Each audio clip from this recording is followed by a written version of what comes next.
बोला जगन्माता निर्मला देवी की जय।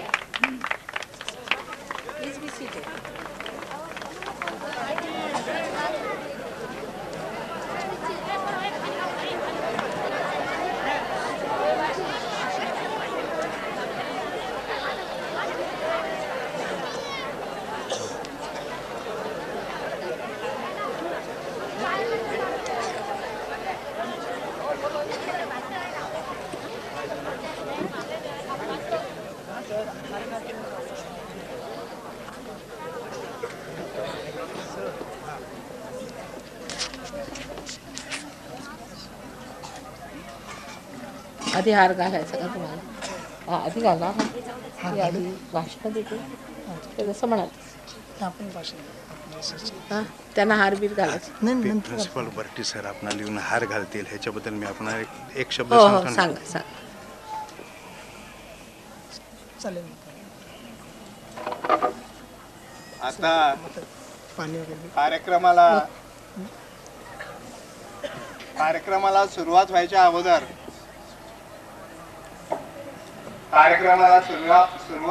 अगोदर प्रिन्सिपल बर्टी सर परमपूज्य माताजींना हार अर्पण करतील आणि माताजींचं स्वागत करतील.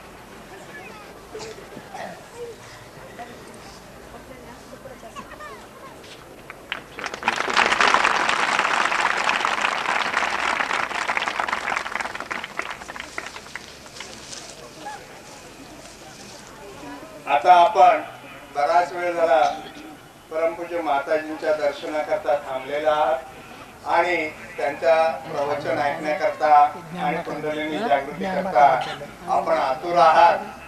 तर आता काही वेळ न घेता विनामूल्य दिले माताजी.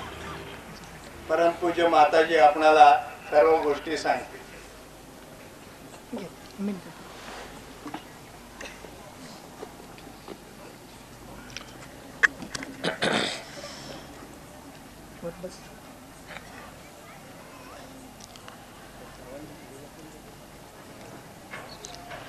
ज्ञानमाता विद्यालयाचे मुख्य अध्यापक श्री बट्टे साहेब, तसेच संगमनेरचे सर्व भाविक साधक सहयोगी मंडळी, सर्वांना आमचा प्रणिपात. आज विशेष करून फार क्षमा याचना करायची की इतका उशीर झाला, पण आजच एक प्रश्न उभा झाला आणि मला अहमदनगरला पहिल्यांदा जावं लागलं, त्यामुळे इथे यायला इतका उशीर झाला. तरी सगळ्यांनी उदार हृदयाने मला क्षमा करावी. इतका वेळ आपण वाट बघत बसलात, त्यावरून हे निश्चित आहे की आपण भाविक मंडळी आहात आणि आपण साधक आहात, परमेश्वराच्या शोधात आहात.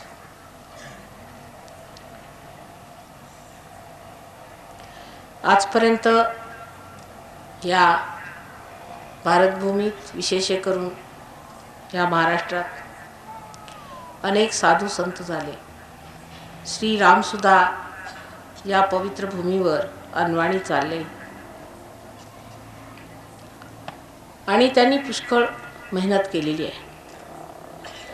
त्या मेहनतच्या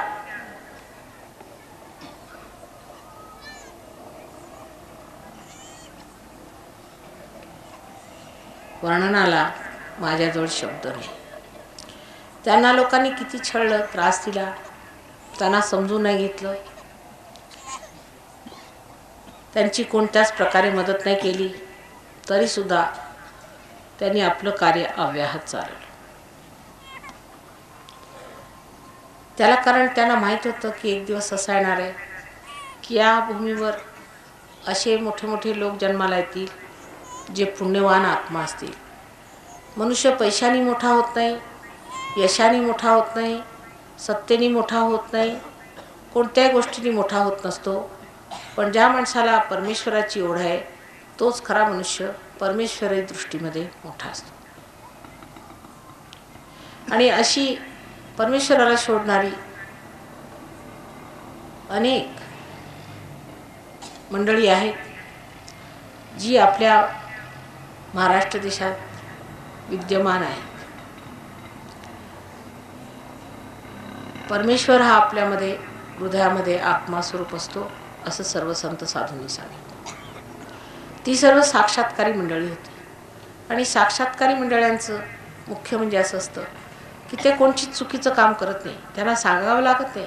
त्यांच्यामध्ये धर्म जागृत असतो, ते धर्मातच असतं. त्यांना सांगावं लागत नाही की तुम्ही धर्म हा करा, असे वागा, तसे वागा, हे करा, ते करा.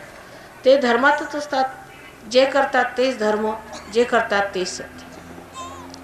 तेव्हा ते साक्षात्कारी होते आणि तुम्ही नव्हता. तरी त्यांनी सांगून ठेवलं होतं की परमेश्वराला आठवण ठेवा, त्यांच्याबद्दल नेहमी लक्ष ठेवलं पाहिजे. आणि शेवटी तुम्हाला परमेश्वर मिळेल ही तुम्हाला त्यांनी खूण दिली होती.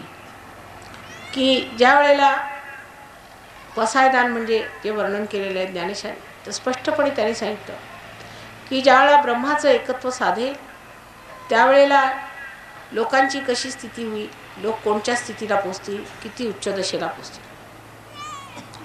त्यांच्या वर्णनामध्ये असं आहे, चला कल्पतरूंचे आरव. कल्पतरूंचे आरव, आरव म्हणजे जंगलच्या जंगल, वनचे वन, म्हणजे पुष्कळ जमावचे जमाव असे कल्पतरू होते. म्हणजे त्या लोकांमध्ये अशी शक्ती होईल की ते कल्पतरू होते. जे लोकांना पाहिजे असेल ते त्यांना देऊ शकतील, कल्पतरू होते. बोलते पियुषांचे आर्णव, बोलते म्हणजे बोलणारे, अमृतांचे आर्णव म्हणजे समुद्र. ते असे होतील की जसे काय त्यांच्या तोंडातनं निघालेले शब्द हे अमृताचे असतील आणि ते अमृताचे सागर पण बोलणारे असे लोक होते. ते तुम्ही आहात, हे तुमचं वर्णन आहे. पण ते व्हायला पाहिजे, ते झाल्याशिवाय होत नाही. तुकारामांनी सांगितलं, आम्ही बी घडलो तुम्ही बी घडा. आमचं बी घडलेलं आहे आणि आता तुमचं बी घडायचं आहे. पण आपण नुसते टाळ कुटत बसलो, आम्ही बी घडलो तुम्ही बी घडा. त्या टाळ कुटण्याला आता कुठेतरी थांबवलं पाहिजे. आपण जी पायरी चढून आलो ते आता पायरीला चिकटून नाही राहायचं. दार उघडलेलं आहे, तेव्हा आतमध्ये या. आतमध्ये परमेश्वराचं साम्राज्य आहे. जे काही तुम्हाला करायचं होतं ते तुम्ही करून झाला. तीर्थाटने झाली, सगळी काही पूजा झाली, सगळ्यांच्या आरत्या झाल्या, जे काही करायचं होतं पूजा अर्चन पोषण आदी सगळे षोडशोपचार झाले. ते कशासाठी की शेवटी हे मिळालं पाहिजे. तेव्हा ते सोडून आतमध्ये आला पाहिजे. आता आम्ही आलो मोटारीत, तेव्हा आपल्या समोर येताना मोटर सोडून आतमध्ये आलं. तसंच हे सगळं सोडून परमेश्वराच्या साम्राज्यात आलं पाहिजे. म्हणजे बाह्यातलं जेवढं करायचं ते केलं, आता आतलं केलं पाहिजे. ही त्याची खूण आहे आणि ते समजून घेतलं पाहिजे. आपल्याला जे बाह्यात दिसतं ते म्हणजे झाडासारखं आहे. आपण एक झाड बघितलं चांगलं फोफावलेलं हिरवंगार, तर लक्षात ही गोष्ट येते की ह्या झाडाला जी मुळे आहेत ती सजग आहे. जर झाड वाढलं फार आणि त्याची मुळे जर खोलवर उतरली नाही तर ते झाड कोलमडून पडेल. तसंच आज समाजाचं होत आहे. तसंच आज जे पाश्चिमात्य देशात एवढी समृद्धी आली तिथे होत आहे, ते कोलमडून पडत आहे. कारण त्यांनी आपली मुळे शोधून नाही काढली. त्यांची मुळे आपल्या भारतात विशेष करून महाराष्ट्रात आहेत. त्या मुळांमध्ये आपण उतरलं पाहिजे. आणि जर असं झालं तर उद्या सर्व जगांचं आपल्याकडे लक्ष येईल. इतकंच नव्हे तर आपल्याकडे पुढारी पण येणार आहे. कारण हे जागतिक जेवढं काही करायचं आहे त्याच्यात ते पुढारी जरी असले तरी परमेश्वराच्या बाबतीत आपण पुढारी आहोत आणि आपला तो वारसा आहे. तो वारसा आपण मिळवला पाहिजे. तो वारसा जर आपण मिळवला नाही तर आपण फार मोठं गमावलं असं मी म्हणेन. तेव्हा लहान मोठी अशी गोष्ट घेऊन काहीतरी फुलं घेऊन वाद घालत बसायचा नाही. त्यावेळेला सगळ्यांनी एकजूट होऊन आत्मसाक्षात्कार घेतला पाहिजे.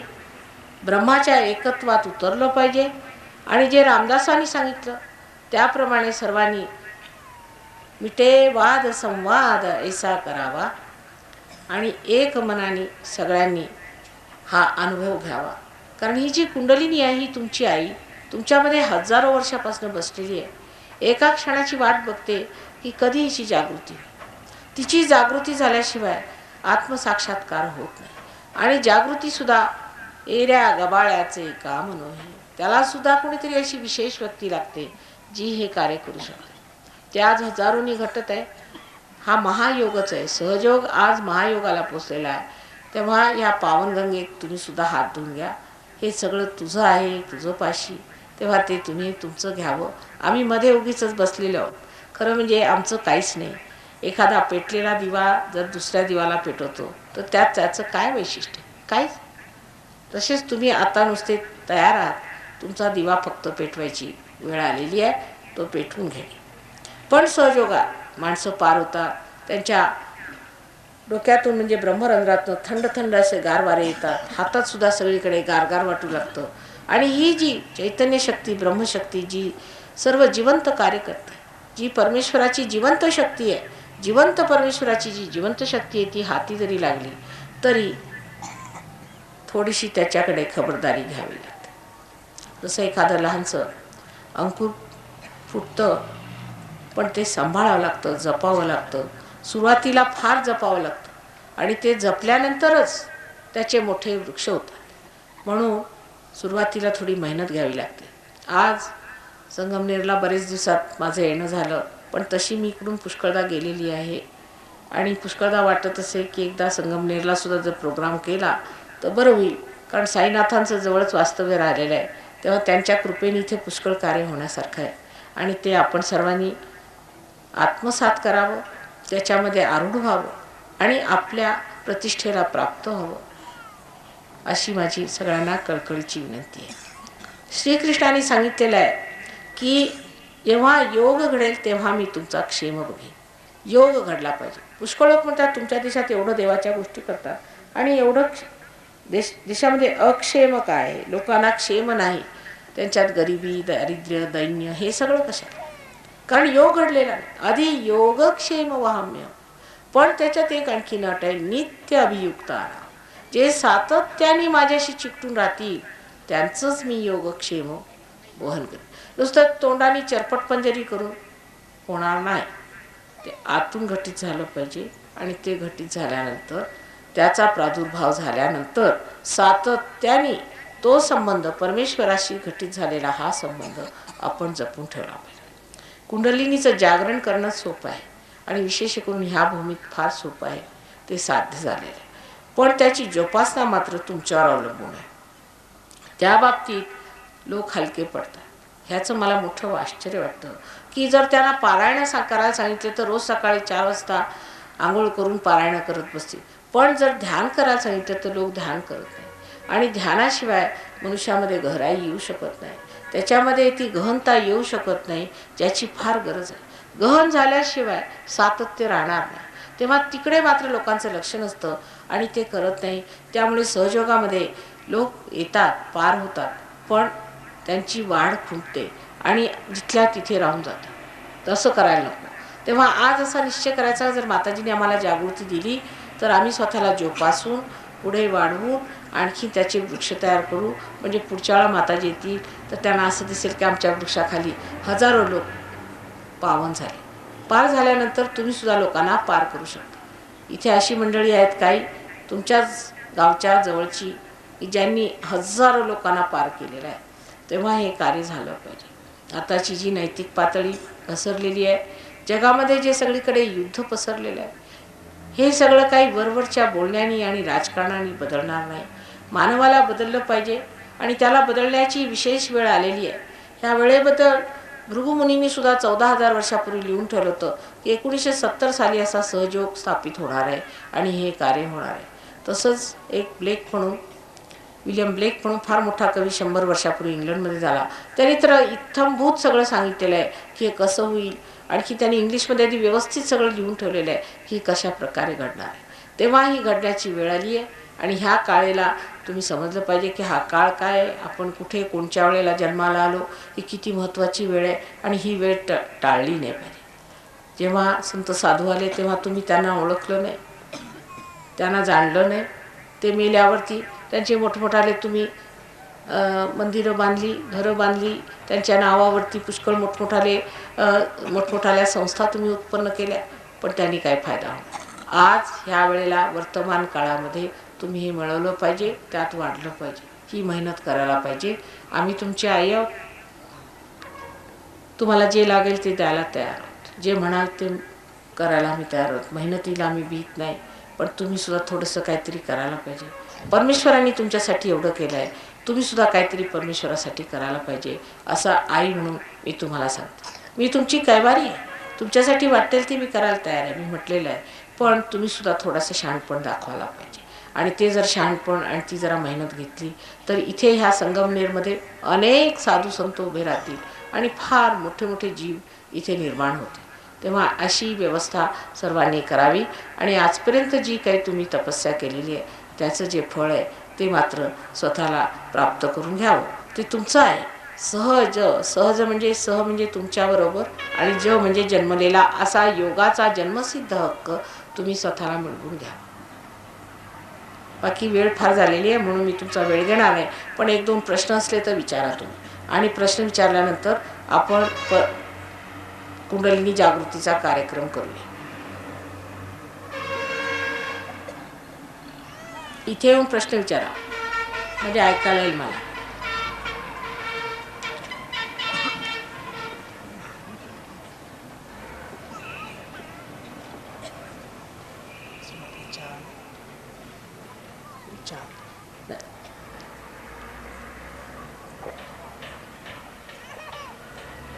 आहे का प्रश्न? असला तर विचारा.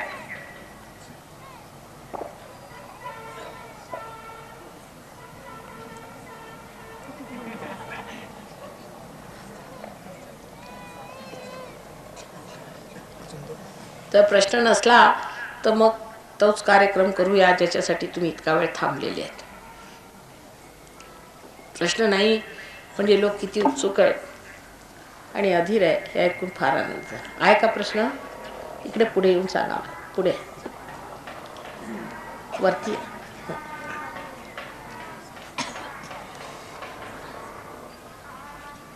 उपासना आणि कुंडली जागृती यातलं श्रेष्ठ काय आहे? हे तर असं आपण लवकर काय मिळतं आणि याच्यात कुंडली जागृतीमध्ये लवकर काय मिळते? बरं सांगते बसा. उपासना 2 तऱ्हेच्या असतात. एक म्हणजे अपरा आणि एक परा. एक अपराभक्ती असते आणि एक पराभक्ती असते. अपराभक्तीमध्ये आपण जेव्हा माझी वाट बघत बसले तिथे तेव्हा ते अपरा, आपण मला भेटले नाही, माझ्या सम्मुख आले नाही, ते अपरा झाले. पण जेव्हा साक्षात झाला तेव्हा पराभक्तीला सुरुवात होते. अपरेनंतर पराभक्ती सुरू होते. आधी अपराभक्ती तुम्ही केली ती उपासना झाली, आणि त्याच्या पुढे जी झाली ज्याला कृष्णाने अनन्य भक्ती असं म्हटलेलं आहे ती भक्ती मिळवली पाहिजे. ती अनन्य भक्ती आत्मसाक्षात्कारानंतर सुरू होते. म्हणजे साक्षात्कारी लोकांनी सुद्धा भक्ती केली आणि आपणही करतो, पण त्यांच्या भक्तीत आणि आपल्या भक्तीत फरक होता. ती जी गोष्ट आहे की त्यांची जी भक्ती होती ती आता आपण मिळवली पाहिजे. तेव्हा आता सम्मुख आल्यावर, आता साक्षात झाल्यावर, आपल्या आत्म्याचा आणि संबंध झाल्यावर, हा योग घटित झाल्यावर मग जी भक्ती होती ती खरी भक्ती. कारण त्याच्यापूर्वी आपण नुसता विश्वास धरून करत होतो, त्याच्यामध्ये एक प्रकारचा आंधळेपणा होता. पण आता डोळस भक्ती, ही डोळस भक्ती केल्यावरती परमेश्वर खरोखर किती मोठा आहे, तो किती सामर्थ्यवान आहे, किती प्रेमळ आहे, सगळ्यांची इतकी सुंदर जाणीव होते. आणि इतकं सगळं लक्षात येतं की मनुष्याला आश्चर्य वाटतं की खरोखर इतका परमेश्वर मोठा आहे आणि तुम्ही स्वतः किती मोठे ते लक्षात येतं. आता समजा ही एक समोर तुमच्यासमोर वस्तू आहे, इन्स्ट्रुमेंट आहे, पण ह्याला काही अर्थ नाही जोपर्यंत ह्याला मेन्सला लावलेलं नाही, तोपर्यंत काही अर्थ आहे का ह्याला?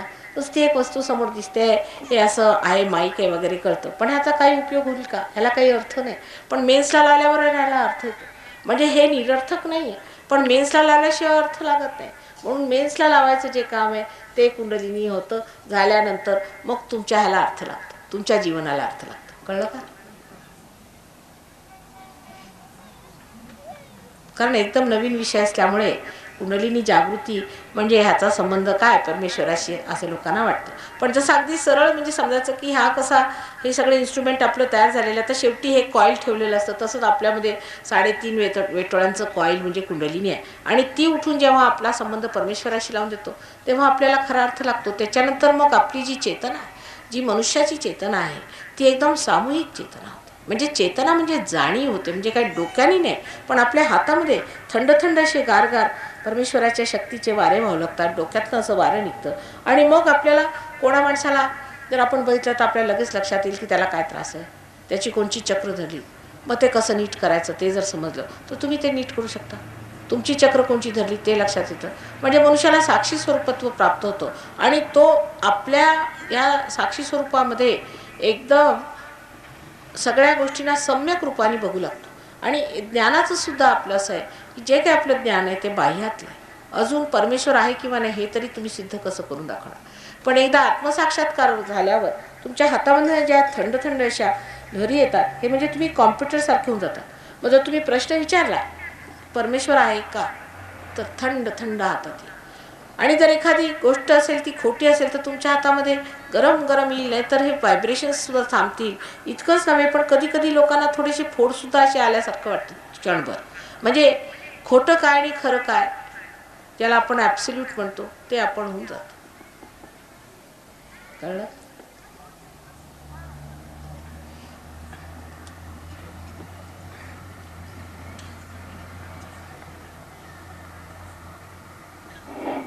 देव नाही असं म्हणतात सगळ्यांना. तर मग या गोष्टी सगळ्या शास्त्रानुसार शिकवतात. तर या देवाच्या आकार कोणी निर्माण केलं? देवाला कोण निर्माण करणार, तर सर्वांचा निर्माण करणार आहे. आणि देवने असं म्हणणारे लोकसुद्धा आंधळे आहेत. त्यांचं काही आपण वाईट नाही वाटून घेतलं पाहिजे. देव आहेत म्हणणारे तेही तसेच वागतात, देव नाहीत म्हणणारे तसेच वागतात. तेव्हा कोणाचं आपण वाईट नाही वाटून घेतलं पाहिजे. कारण देवाला सिद्ध केल्याशिवाय सुद्धा लोक मानत नाहीत, म्हणून देवाला सिद्ध केलं पाहिजे. आणि देवाला निर्माण करणारा कोण आहे, जो सर्वांचा निर्माण करताय त्याला कोण निर्माण करणार.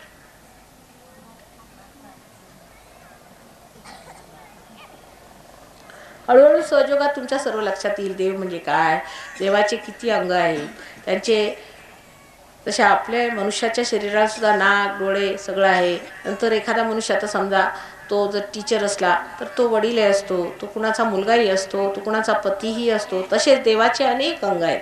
आणि ती अंग काय आहेत आणि आपल्यामध्ये कसं त्यांचा वास वगैरे आहे, कुठे देवी देवता बसलेले आहेत, ते सगळं तुम्हाला अगदी व्यवस्थित आम्ही सांगणार आहोत. आणि ते सांगितल्यानंतर ते आहेत किंवा नाही त्याचा पडताळासुद्धा तुम्ही घ्यावा. आणि घेतल्यानंतर मग ते सिद्ध कसे करायचे ते फक्त शिकायचं. ते झालं म्हणजे तुम्ही सिद्ध पुरुष झाला. सगळं काही फुकट. परमेश्वराला पैसा कशाशी खातात ते माहीत नाही. जे लोक देवाच्या नावावरती पैसे कमवतात हे पोट भरू वाईट लोक आहेत. तसं करायला नको. पण आता करतात त्याला काय करा. तुम्ही त्याला कारणीभूत आहात. तुम्ही देऊ नयेत पैसे अशा लोकांना. तुम्ही देता म्हणून ते लोक आपलं पोट भरतात. म्हणून मग लोक म्हणतात देव नाही आहे. कारण जर देव असतात तर असे वाईट लोक कशाला देवाचं नाव घेतात. पण कोणी चांगल्या वस्तूचा नेहमी लोक वाईट गोष्टीसाठी उपयोग करत असतात.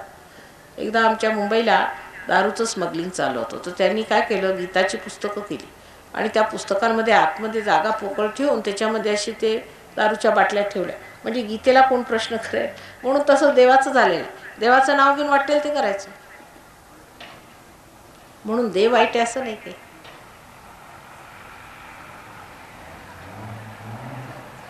आता आणखी काय,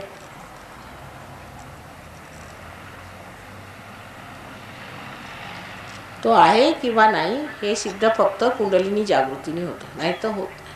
म्हणून ते करून घ्यावं. त्याच्यानंतर मग आपण बोलूया, बरं का. हां, आता तुमच्यामध्येच हे आहे, कुंडलिनी तुमच्यामध्येच आहे आणि जागृती तुमच्यामध्ये होणार. तर मी जसं सांगते तसं थोडंसं ऐकून घ्यावं आणि ते जर घटित झालं तर उत्तम, नाही तर पुढे बघूया. आता काय करायचं, सर्वप्रथम मी म्हटलं आहे की ही भूमी फार पुण्यवान भूमी आहे. तेव्हा तिला नमस्कार त्रिवार करायचा या भूमीला, की ह्या वेळेला मोक्षाचा आमचा क्षण आलेला आहे, तेव्हा तुझा आशीर्वाद आई आमच्यावर असावा. म्हणून आधी तिला 3 वार नमस्कार करा. आता तुम्ही जमिनीवर बसलात, श्रद्धेने केला पाहिजे. ही जमीन फार पुण्यवान आहे. फार श्रद्धेने तिला 3 वार नमस्कार केल्यानंतर हात जोडून श्री गणेशाला असं म्हणायचं की हे गणराया, हा माझ्या मोक्षाचा क्षण आहे, ह्या क्षणी तू कृपा करून माझं रक्षण कर, असं 3दा त्यालाही म्हणायचं. डोळे मिटून श्रद्धेने म्हणायचं. श्रद्धाही धरायला पाहिजे. शिक्षणात सुद्धा जर तुम्हाला श्रद्धाच नसली, तुम्हाला शिक्षण येणार नाही. शाळेत आल्याबरोबरच जर तुम्ही भांडायला सुरुवात केली, तुम्हाला शिक्षण कसं येणार? तेव्हा श्रद्धेपूर्वक गणरायाला म्हणायचं की हे गणराया, तू माझं रक्षण कर.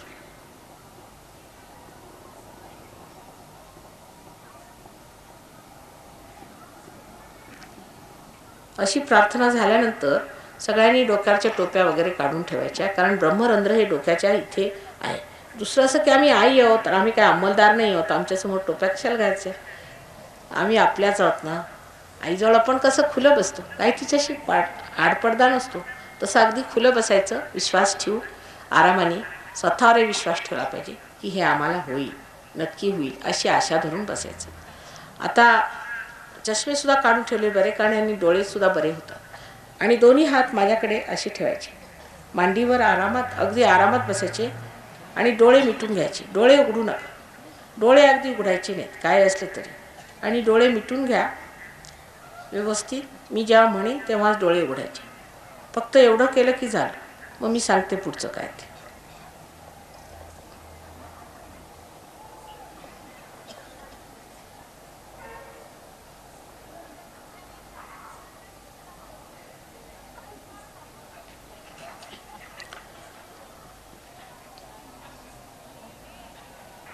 आता मी आपल्याला सांगितलं की आपल्यामध्ये जो आत्मा आहे तो आपल्याला मिळवला पाहिजे. आणि आत्मा हे परमेश्वराचं आपल्यामध्ये पडलेलं प्रतिबिंब आहे. तो साक्षी स्वरूप सगळं बघत असतो, पण आपल्या अजून चित्तात आलेला नाही.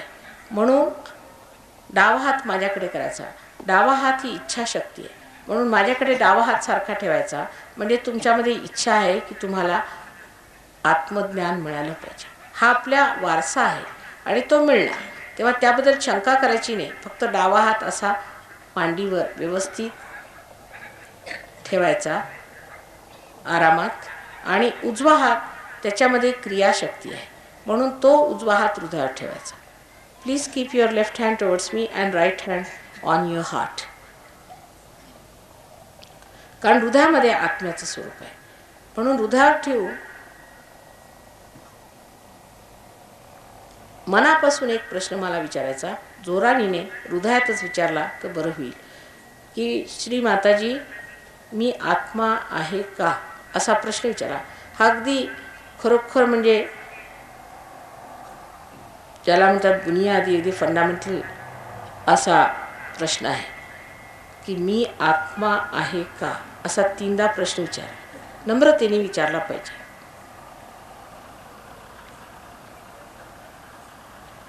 कारण तुम्ही आहात, पण आधी प्रश्न विचारा.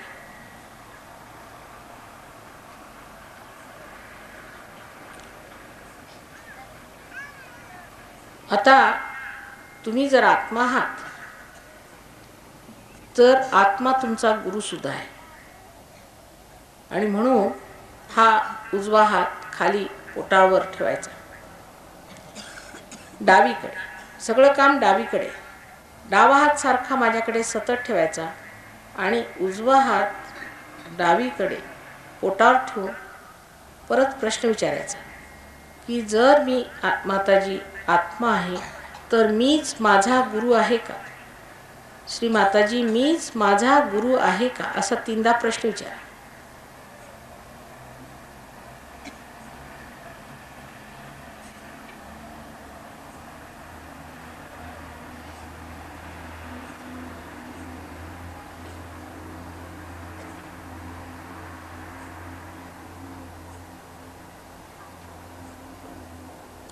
आता हे सर्व चक्रच आहे, आणि ह्या चक्रांवर मी तुमचा हात ठेवून तुमच्याचकडनं तुमची कुंडलिनी उठवणार आहे.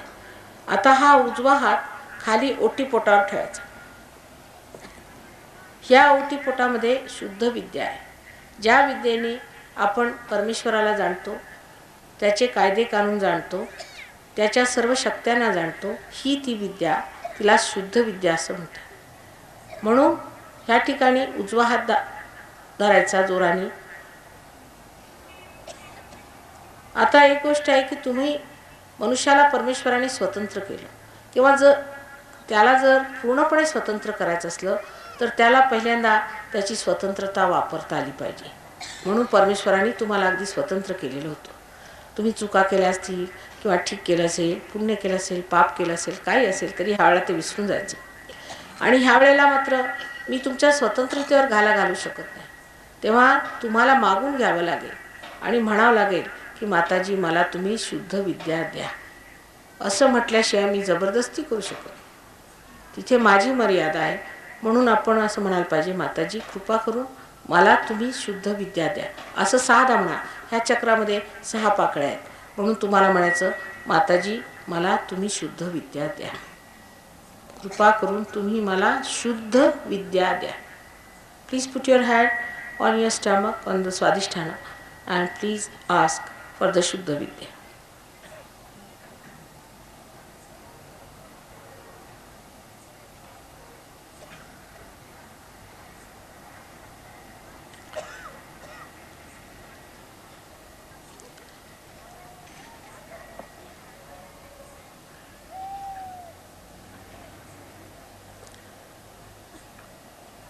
आता हा उजवा हात परत पोटावर वरच्या बाजूला ठेवायचा, जिथे गुरुचं चक्र आहे.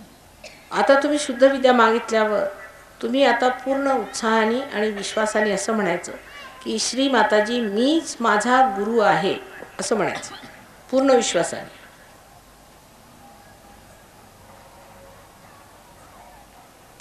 असं 10दा म्हणायचं, श्री माताजी मीच माझा गुरु आहे. Please say 10 times, mother I am my on master.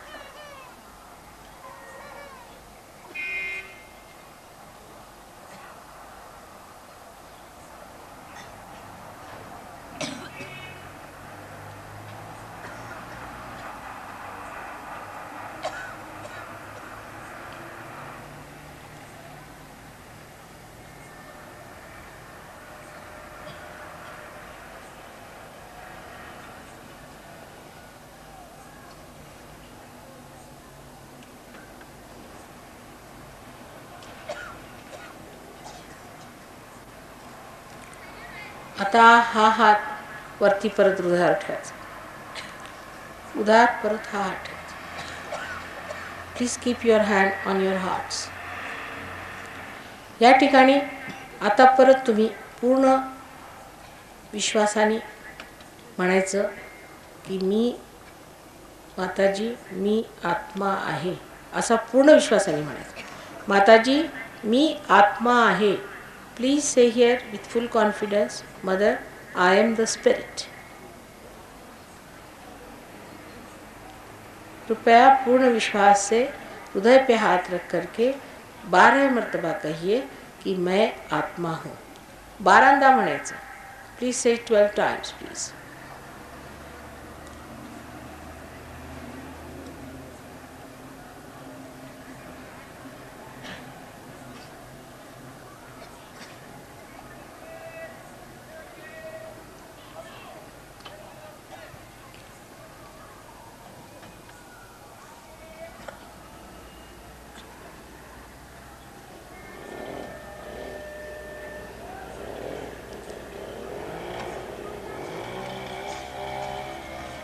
मी आत्मा आहे. माताजी मी आत्मा आहे, असं हृदयापासून म्हणायचं.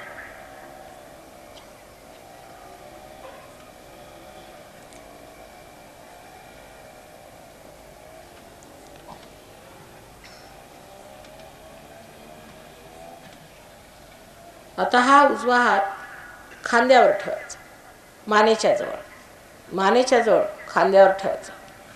हे चक्र फार धरतं आपल्या महाराष्ट्रात.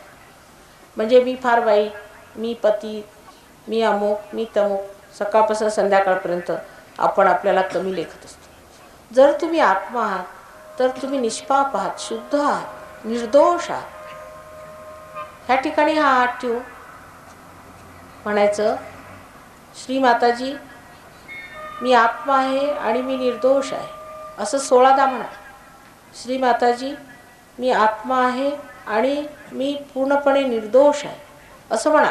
पूर्ण विश्वासाने म्हणायचं, त्याबद्दल शंका करायची नाही. तसंही पाहिलं तर परमेश्वर हा आनंदाचा सागर आहे, सुखाचा सागर आहे, दयेचा सागर आहे, पण सर्वात मुख्य म्हणजे क्षमेचा सागर आहे. म्हणून तुमची अशी कोणतीही चूक होऊ शकत नाही जी त्याच्या क्षमेच्या सागरामध्ये क्षमस्व होणार नाही.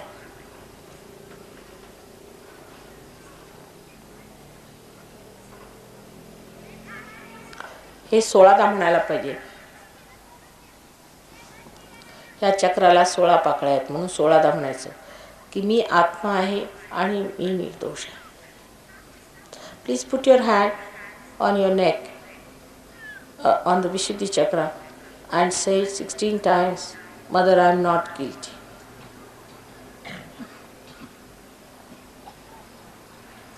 सोलह मर्तबा अपने गर्दन के पास हाथ रख करके आप कहिए कि माँ मैं निर्दोष हूँ. 16 मर्तबा कहिए.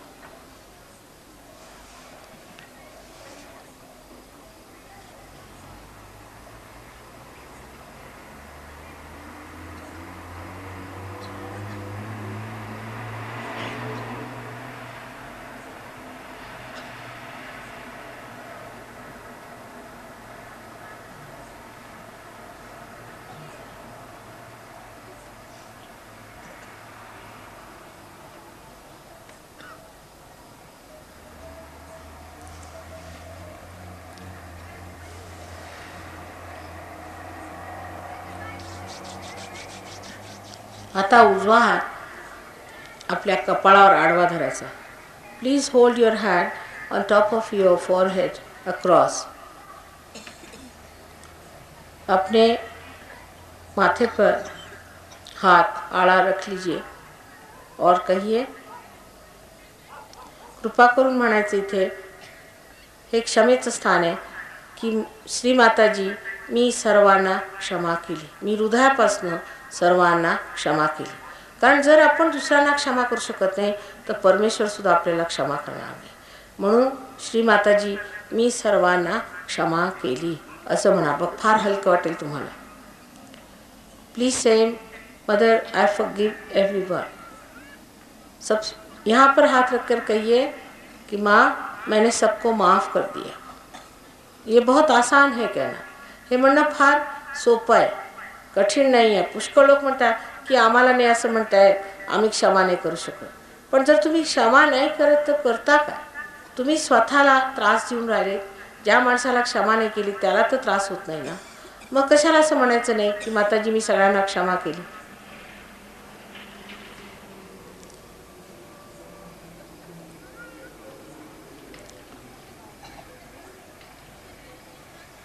पूर्ण हृदयाने म्हणायचं.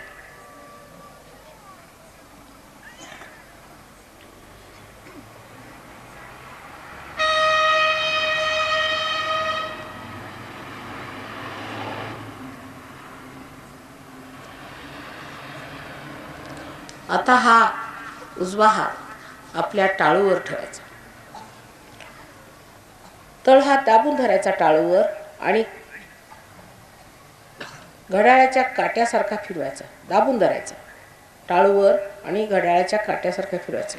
आपली जी टाळू आहे तेच ब्रह्मरंध्र आहे.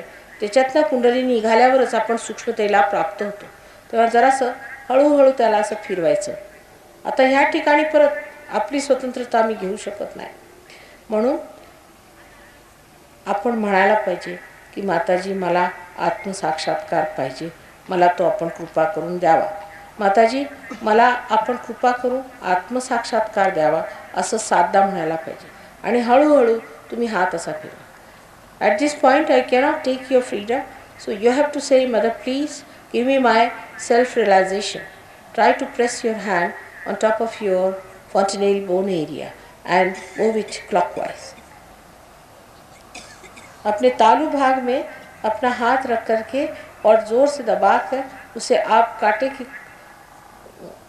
घड़ी के कांटे जैसे घुमाइए और उस वक्त आप कहिए कि माँ मुझे आप आत्म साक्षात्कार दीजिए क्योंकि मैं आपकी स्वतंत्रता छीन नहीं सकती. आप खुद कहना पड़ेगा कि मुझे दीजिए. 7 मरतबा कहिएगा. Please say it 7 times.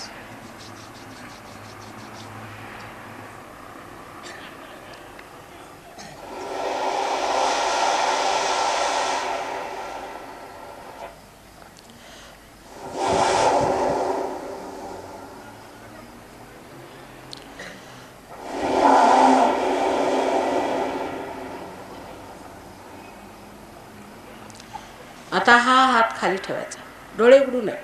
हा हात खाली, जसा डावा हात ठेवला होता तसाच उजवा हात ठेवायचा. आणखी डावा हात आता डोक्यावर ठेवायचा, टाळू ठिकाणी, आणि तसाच फिरवायचा.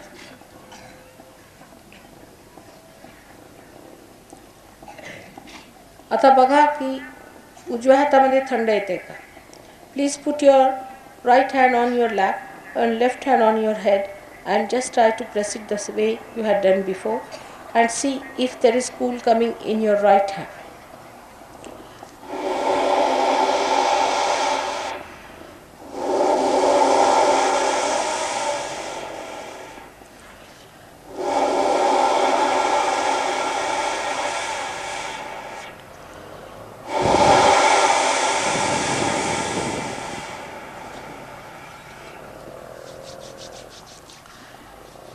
Now put your left hand again back.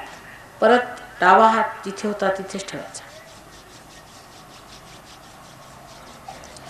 आणि उजवा हात टाळूवर अधांतरी धरायचा जवळजवळ 4-5 इंच आणि बघायचं की हात काही येतंय का थंड. Please lift your hand about 5 inches above your cotineal bone area and see if there's a cool breeze coming up. With the right hand, left hand towards me.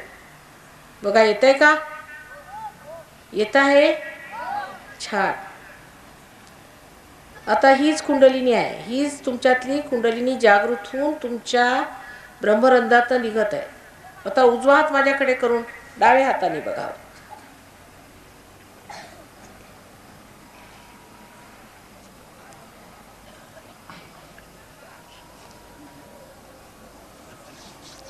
आता एक आणखी संतुलनासाठी करायला पाहिजे की सगळ्यांनी डोळे उघडायचे पण विचार नाही करताना हे केलं पाहिजे. डावा हात माझ्याकडे करायचा पण विचार नाही करायचा. माझ्याकडे बघा, विचार न करताना डावा हात माझ्याकडे आणि उजवा हात जमिनीवर ठेवायचा. जमिनीवर म्हणजे ही जमीन जी आहे, पृथ्वी तत्व तुमच्यातलं जे काही तमोगुणी असेल ते ओढून घेईल. डावा हात माझ्याकडे आणि उजवा हात जमिनीवर ठेवायचा, हे तमोगुणाला ओढण्यासाठी.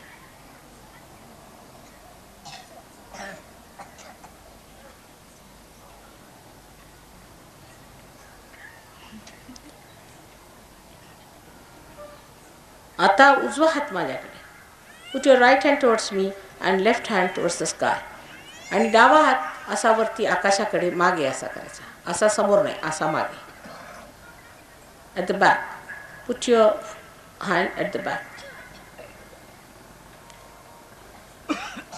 आता हे रजोगुणाला जे काही रजोगुणाचे दोष आहेत ते आकाश तत्वात घेण्यासाठी.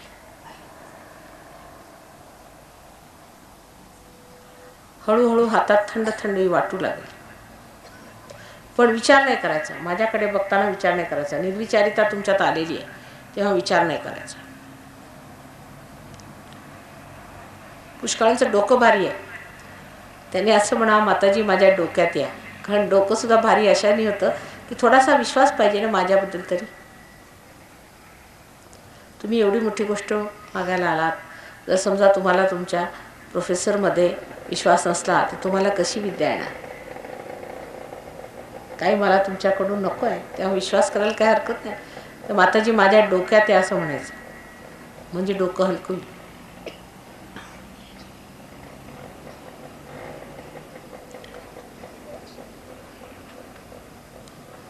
आता दोन्ही हात माझ्याकडे. दुसरी गोष्ट अशी की तुमचे पुष्कळ सगळ्यांची कुलदेवता आहे, देवता आहेत, त्यांना तुम्ही मान्य करता पण ते तुमच्यासमोर साक्षात आले तुम्ही ओळखू शकत नाही आणि तिथेच रुकावट होऊन जाते. तर आता शक्ती एकच असते. आम्ही असो किंवा साईनाथ असो किंवा राम असो, कृष्ण असो, शक्ती एकच असते.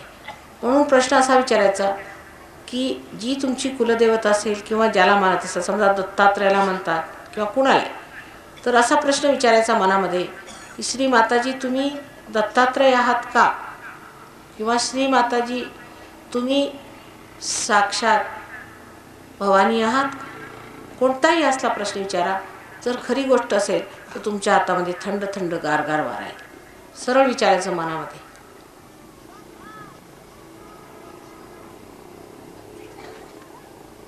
त्या बाबतीत मला भीती वाटत नाही आणि तुम्ही विचारायला कचरायचं नाही.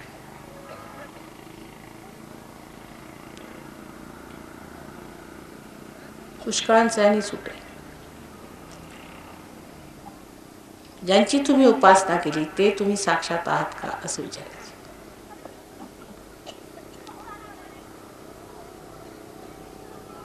येत आहे का गार हातात? येत आहे का? बर. आता दोन्ही हात असे वर.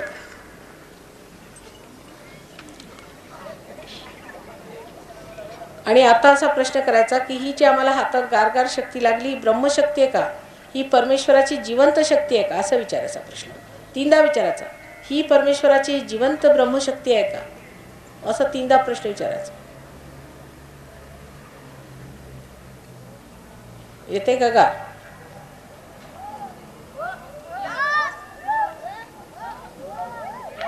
बरं बरं, ओरडायचं नाही, शांतपणे.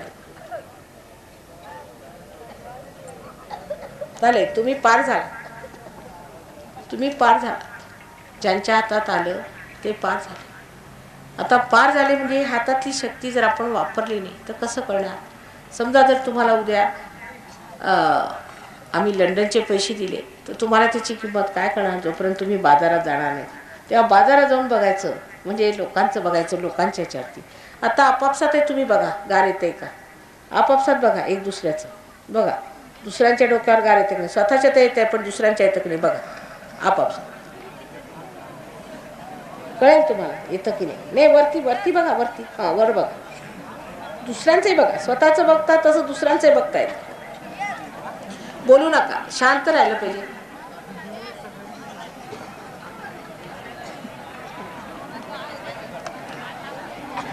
आता ही वापरायची कशी शक्ती ते शिकलं पाहिजे आणि ती कशी वापरायची त्याच्याजवळसाठी आमच्याजवळ पुस्तकं वगैरे आहेत, ती तुम्हाला पाठवू आम्ही.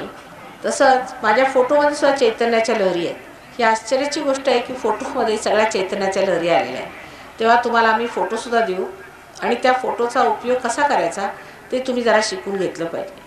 आणि त्या फोटोकडे ध्यान लावायच्या वेळेला असं, आता जसं तुम्ही डावा हात ठेवला आधी तसा डावा हात ठेवून जमिनीवर ठेवायचा, एक दिवा ठेवायचा. उजवा हात ठेवताना दिवा नको, त्यावेळेला पाणी ठेवायचं. जर तुमच्या डाव्या हातात जास्त येत असलं तर उजवा हात ठेवायचा. ज्या हातात येत नाही तो हात फोटोकडे करायचा. आणखी त्याच्यासमोर ज्या वेळेला तुम्ही आकाश तत्व लावाल तेव्हा दिवा ठेवायचा नाही, पण ज्या वेळेला पृथ्वी तत्वाची तुम्हाला मदत लागेल म्हणजे डाव्या हातात कमी येईल तेव्हा दिवा ठेवायचा. आणि ज्यावेळेला आकाश तत्वाचं असेल तेव्हा पाणी पायाखाली ठेवून त्याच्यात थोडंसं मीठ घालून 5 मिनटं बसलं की एकदम स्वच्छ वाटेल झोपायच्या आधी. तर आपण कोण आहोत ते पाहिलं पाहिजे. आपण रजोगुणी आहोत की तमोगुणी आहोत. जर आपल्या हातामध्ये डाव्या हातात येत नसलं तर आपण तमोगुणी आहोत आणि जर उजव्या हातात येत नसलं तर आपण रजोगुणी आहोत असं धरलं पाहिजे. आणि तसाच आपलं जो हात आपला ज्याच्यात येत नाही तो हात फोटोकडे करायचा.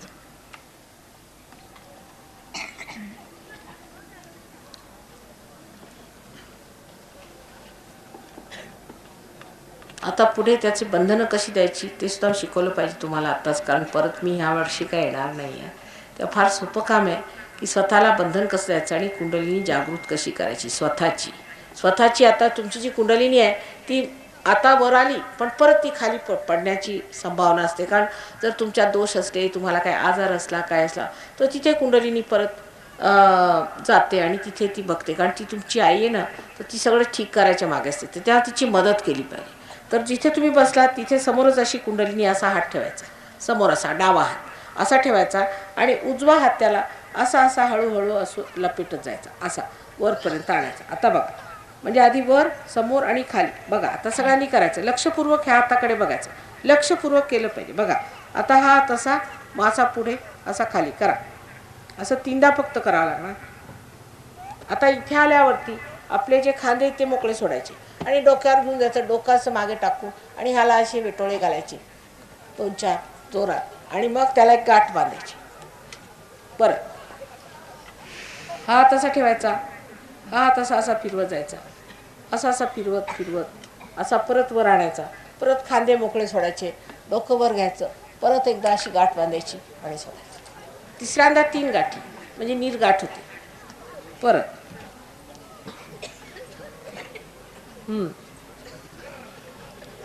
परत मागे असा खांदा सोडून 1 गाठ, परत वेटोळे घालायचे, 2 गाठ, परत वेटोळे घालायचे, 3 गाठ. आता हे झाल्यानंतर स्वतःचं जे काही प्रकाश बाहेर आहे त्याला आपण बंधन घेतलं पाहिजे. त्याला कवच असं म्हणतात. देवीचं कवच किंवा आईचं कवच असतं ते. ह्या हात असा ठेवायचा आणि उजव्या हाताने इकडून सुरू करू असं आणून 1 इकडे घालायचं. परत सुरू करू पण. आता इकडून 1 व्यवस्थित डोक्यावर न घ्या. परत 2, परत 3, परत 4 डोक्यावर, परत 5, परत 6 आणि शेवटलं ते 7 चक्रांना आपण हे दिलेलं आहे. आता बघा हातात जास्त येईल तुमच्या. आता बघा हात अशी ठेवा. हातात बघा आता येतं का. हात बांधून नाही ठेवायचे. आता यावेळेला द्यायची वेळ आहे. येत आहे. बंधनं घेतली का तुम्ही. म्हणजे बाहेरची कोणतीही वाईट शक्ती तुम्हाला नाश करू शकत नाही. याचा अर्थ असा तुम्ही स्वतःच्याच हाताने स्वतःलाच बंधनं घेतलेली आहेत.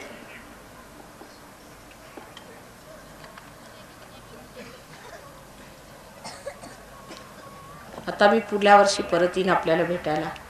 तेव्हा काय झालं ते सांगा मला. परत इथे काही मंडळी आहेत ती आपल्याला भेटतील. इथे आहे का सेंटर सुरू करायचं. कुठे. एक गायत्री मंदिर आहे. गायत्री मंदिर आहे. एक गायत्री मंदिर कोणत्या वेळेला. रविवारी संध्याकाळी 6:30 वाजता. रविवारी संध्याकाळी 6:30 वाजता गायत्री मंदिरमध्ये. गायत्री मंदिर शेजारी. गायत्री मंदिरा शेजारी सेंटर सुरू होणार आहे. सुतार गल्ली. सुतारकर म्हणून आहे. सुतार गल्ली. सुतार गल्लीमध्ये तिथे त्यांच्याकडे त्यांनी विनामूल्य हॉल दिलेला आहे आणि त्यांच्याकडे ह्याचं सेंटर सुरू होणार. आता सांगायचं म्हणजे की सहयोगामध्ये तुम्हाला सेंटरमध्ये यावं लागतं. दुसरं एक मात्र साखर फॅक्टरीवर. साखर फॅक्टरीवर शाळेमध्ये. साखर अमृतनगर साखर कारखाना. अमृतनगर साखर कारखाना मुलांच्या शाळेमध्ये गुरुवारी संध्याकाळी 6:30 वाजता. अमृतनगर साखर कारखाना गुरुवारी संध्याकाळी 6:30 वाजता. तिथे सुद्धा त्याचं मुलांच्या शाळेमध्ये केंद्र सुरू केलेलं आहे. तेव्हा आपण तिथे येऊ शकता. आता केंद्रात हे आलंच पाहिजे. जर तुम्ही म्हणा आता जे मी फोटो नेला घरी ध्यान करतो वगैरे तसं चालत नाही. कारण सहयोग आज सामूहिक झालेला आहे. म्हणजे तुम्ही परमेश्वराचे अंग प्रत्यंग आहात आणि ते अंग प्रत्यंग जागृत झाले आहेत आणि त्यांनी सर्व आपापसात भेटीगाठी केल्याच पाहिजे. म्हणजे तर जर भेटीगाठी झाल्या नाही तर कार्य पुढे होत नाही, प्रगती होत नाही. त्याला एक मी साधारण घरातलं हे सांगते की आपल्याकडे आपण ताक घुसळून घेतो आणि त्याच्यातलं जो लोणी मिळतो त्याच्यात थोडासा लोण्याचा असा आपण तुकडा घालतो किंवा लोणी असा गोळा घालतो. त्या गोळ्याला मग लोणी चिकटत जातं. ते चिकटता जेवढं चिकटलं तेवढं आपण उचलून घेतो आणि बाकीचं जे काही असेल लहान लहान कण इकडे तिकडे ते आपण फेकून टाकतो. त्याला आपण लोणी मानत नाही. तसंच आहे. जी मंडळी चिकटून सगळ्यांना एकमेकाला दुसऱ्याला धरून चालली त्यांचीच खूप छान प्रगती होती. पण जी मंडळी अशी चालत नाहीत, आपल्या घरी आमचा फोटो नेतील, ठेवतील, पूजा करतील, त्यांची प्रगती फार हलकी होते. म्हणून कृपा करून हे केंद्र सगळं अगदी फ्री आहे. तुम्हाला काही आजार असले, त्रास असले, प्रश्न असले, काही असलं तरी त्या केंद्रावर तुम्ही जाऊन विचारावं. तिथे तुम्हाला आमचे फोटो नंतर त्याच्याशिवाय इतर पुस्तकं वगैरे सगळं काही मिळेल. तेव्हा तुम्ही कृपा करून तिथे जावं. तसंच तुम्हाला काही आजार वगैरे असले तर आम्ही ज्याला आपण व्हायब्रेटेड साखर म्हणतो किंवा काही आता पुष्कळाने लिव्हरचे फार त्रास आहेत इकडे मी बघितलं. त्याच्या इलाजासाठी कशाहीसाठी तुम्ही जावं, आपली चक्र तपासून घ्यावी, कसं ठीक करायचं ते शिकावं. सगळं ज्ञान त्या सेंटरवर तुम्हाला मिळणार आहे. आज जर पार झाले याचा अर्थ असा नाही की सगळं झालं. आणखी जे लोक झाले नाहीत त्यांनी सुद्धा सेंटरवर जाऊन हे कार्य करून घ्या. पुढे कोणाला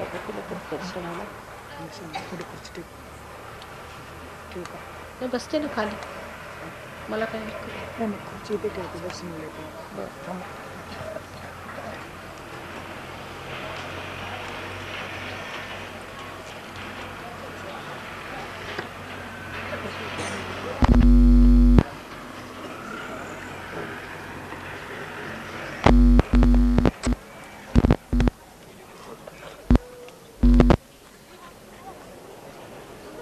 ज्यांना दर्शनाचा लाभ घ्यायचा असेल त्यांनी मागण्या कराव्या, एकेकीने घ्यावं.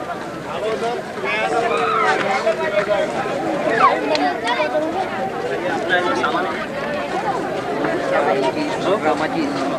हे नको कृपा करून लाईन करावे.